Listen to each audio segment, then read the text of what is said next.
What's up, everybody? It's Old Man Winter 8 for Sun and Ski Sports, and we're going to find out how and most importantly why companies add Gore-Tex to their outerwear.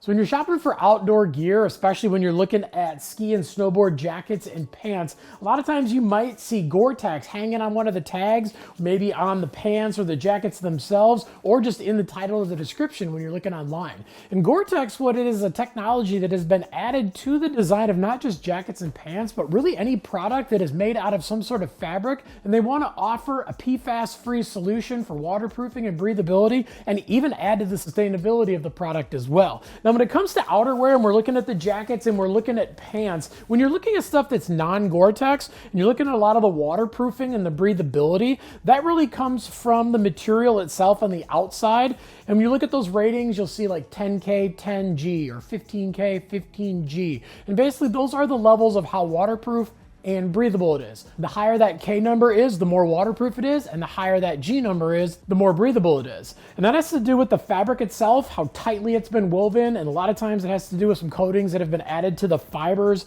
or just something that's been added to the surface of the jacket to help repel that water and keep those elements out, all the while trying to keep it breathable from the inside. Now, when we talk about Gore-Tex, Gore-Tex is actually not the material on the outside of the jacket. A lot of people think a Gore-Tex jacket means that the outside of your jacket is Gore-Tex. Gore-Tex is actually a membrane that has been laminated to the back of those surface fabrics, and not only are its waterproof and breathable ratings through the roof, but it also blocks out the wind like you wouldn't believe. Basically, what the companies do is they will come up with whatever fabric they want on the outside, and you can use a different variety of fabrics. I've even seen denims done with Gore-Tex, and then they basically take that fabric on the surface, and then they have the Gore-Tex laminated to the back of it. And then depending on the build, whether you're looking at a 2-layer or 3-layer construction, that really has to do with how the lining is applied. On something that is 2-layer, you're going to have the surface material, you're gonna have the Gore-Tex, and then the lining is gonna be what's called a hanging lining. It's basically a material that has been added as like another layer over the top of it, but it's not actually stuck to it. And that can add a little bit of comfort because you can use a little bit different materials, and it's almost like having an extra set of pants or an extra jacket that's touching your legs versus the raw Gore-Tex material.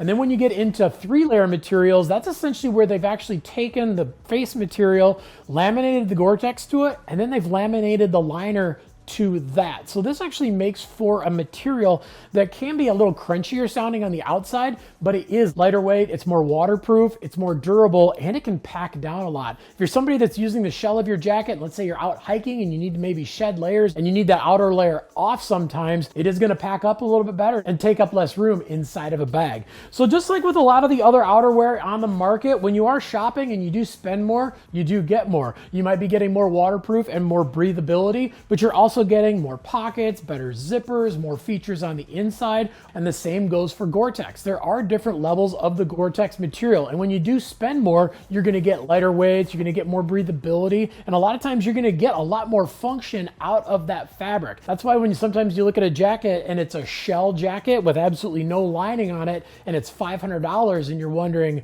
why does this look like a rain jacket and it's $500? Well, it's because it's that 3-layer material, and it's gonna be the most breathable, the most durable, and the most waterproof piece that you can buy, and you're gonna vary the warmth underneath with what you wear, so you really can't have that technical shell jacket that's gonna work well on those days when it is a little bit warmer, but then when it gets down to those sub-zero temperatures, you can really throw on some good first layer and a puffer underneath it and have something that's gonna fit, feel, and perform better than a lot of the fully lined ski and snowboard jackets that are out there. Unless, of course, you're getting one of the Gore-Tex ones that just happens to be fully insulated with all the super techie insulation. But if you got any questions about anything that we talked about in this video, definitely leave some comments down below. Also, make sure to like and subscribe to the Sun and Ski YouTube channel, and make sure to head on into your local Sun and Ski so you can check out all the different Gore-Tex gear that they have in person. But if you don't have one nearby, no problem. You can always look it up at sunandski.com.